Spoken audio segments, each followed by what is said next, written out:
marami daw po tayong kakaharaping mga challenges in the future. Isa na po dyan ay ang uncertain labor market. Yung tinatawag po nating automation. Recently nga po kung nabalitaan nyo, yung bangkong BPI po na babawasan na daw po nila yung kanilang mga branches.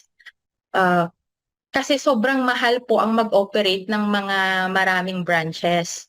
So, napasok itong automation, meron na lang silang system, more on sa machine na lang yung mapipindutin yung kanilang mga client.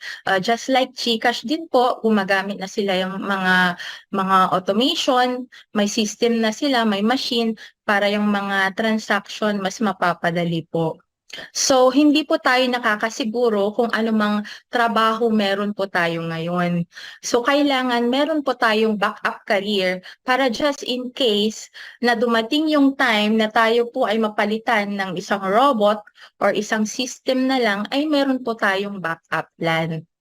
Ikalawang challenge po na makakaharap po natin is yung pagkaroon ng low savings at maraming utang.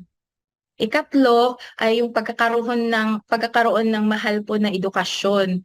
Sobrang mahal po ngayon yung miscellaneous at saka mga libro po ng mga bata sa paaralan. Pang-apat po is increasing cost of living. Ito po yung naka-experience po tayo na sobrang taas po, naging trending yung presyo po ng sibuyas.